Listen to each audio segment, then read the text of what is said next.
Ya leo tunaendelea tena na kitabu chetu cha kijana na ujana wake, na leo tunajikita katika sehemu ya fursa mbalimbali ambazo zinapatikana katika hiki kipindi cha ujana ambacho tunakipitia. Actually maisha ni duara.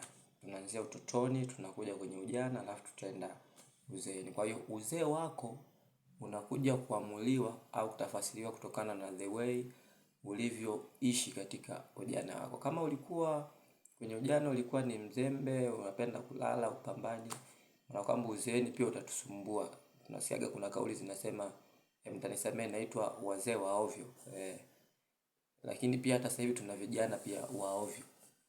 Sasa hii kauli ogopa sana isije ikawa inasikika kwako kama wewe ndio kijana wa ovyo. Vijana kumbuka ni kitu cha thamani zawadi kutoka kwa Mwenyezi Mungu. Kwa inabidi tujivunie umri wa ujana kama fursa ambayo tunayo ya maisha. Tukisoma Maombolezo 3:27, neno la Bwana nasema ni vyema mwanadamu aichukue nira wakati wa ujana wake. Kwa maana rahisi ni vyema mwanadamu atambue thamani ya ujana wake na aweze kutengeneza historia au mwenendo wa maisha yake ulio bora zaidi katika umri wake wa ujana. Nasema finali ni uzeeni. Na finali ni uzeeni kwa kwamba kama ni watu wa michezo kama hapa hatua za makundi, robo finali na kufuata nusu finali, ni ujanani hapa inabidi tufanye nini? Tupambane tuweze kubadilisha maisha yetu na kuyafanya bora zaidi. Kuna fursa 8. Fursa 8. Kwa kijana yote usikilize kwa makini. Katika umri wa ujana tulionao, tuna fursa 8 za kuweza kuzitumia katika maisha yetu ya kila siku. Kwa leo nitakupatia fursa 4. Alafu utafuatilia, utafollow account ili uendelee kupata fursa zingine 4 ambazo zimebaki.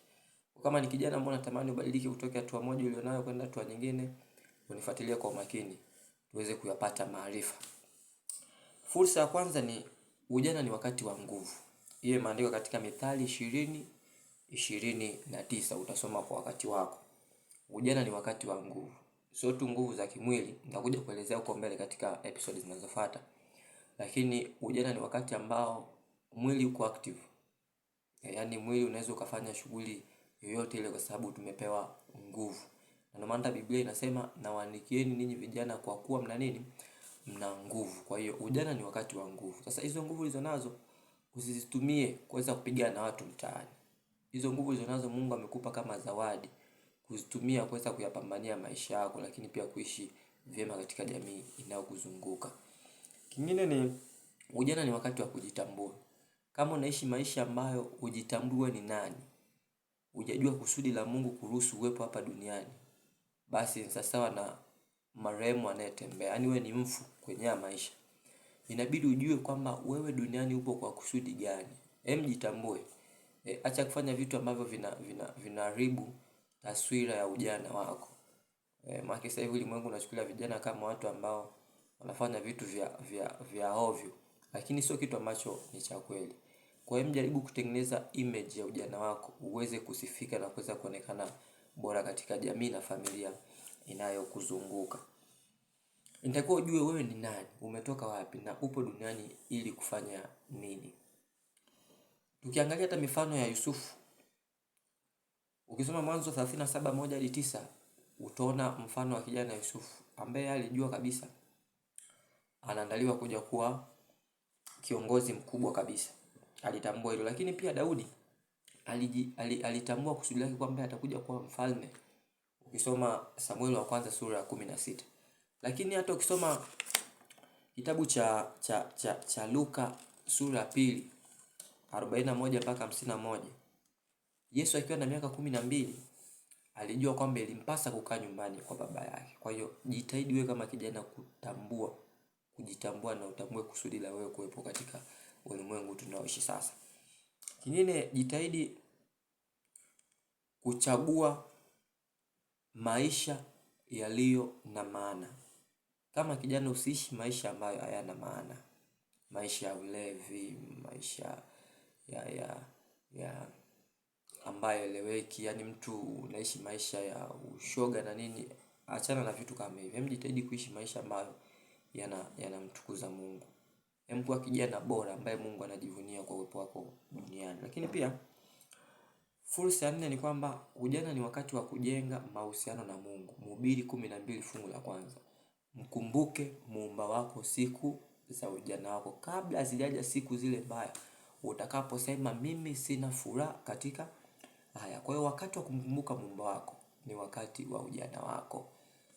Kuna hapo tunasema ngoja nitafute fedha, nikishazipata huko uzeeni nitamwabudu Mungu. Hauna garantia ya maisha yako ya kesho. Sasa nyinyi ambao mnatafutaga fedha afu mnakuja kusema mtakuja kumwabudu Mungu, mmeenda mnakuwaga wazee wa ovyo, mnasumbua kwenye jamii. Kwa hiyo jitahidi kuwa kijana ambaye unamtafuta na kumtumikia Mungu vyema wakati wa ujana wako.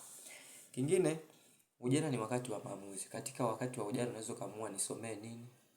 Nitoa mwanamke wa aina gani? Nitaishi sehemu gani? Familia yangu itakuwa ina watu wa aina gani? Yaani inamaanisha hapo ndo nafanya family planning. Mimi nitahitaji nina watoto 6. Huo ni ujana. Mimi nitahitaji nikaishi mkoa fulani. Mimi nitahitaji niishi maisha fulani. Huo ni wakati wa ujana ambao sasa unaweka malengo na unaamua kuyapambania. Hizo ni fursa 4. Zimebaki fursa 4 zingine ambazo zitaenda kukusaidia kama kijana kuweza kutoka tu moja uliopo sasa na kujikwamua kimaarifa na kwenda hatua nyingine. Kwa cha kufanya, endelea kufuatilia account kama hujafollow ni follow, lakini pia like, share. Vijana wenzetu pia waweze kupata haya madini na sote kwa pamoja tuweze kujitambua na kuweza kuinuka sasa. Tanzania yetu, Afrika yetu na dunia kwa ujumla inatutegemea sisi vijana, ndio nguvu kazi ya taifa. Tuamke sasa. Tuache usingizi ambao tulikuwa tumelala. Tuweze kuibadilisha dunia. Miguu iwe juu na kichwa kiwe chini, kwa sababu sisi neno la Mungu linasema tunaweza. Kwa hiyo Wafilipi 4:13 naweza mambo yote katika yeye anitiaye nguvu. Mungu akutie nguvu. Wewe unaweza, na wewe unaweza kuleta badiliko katika familia yako, jamii, lakini pia hata taifa kwa ujumla. Mungu akubariki.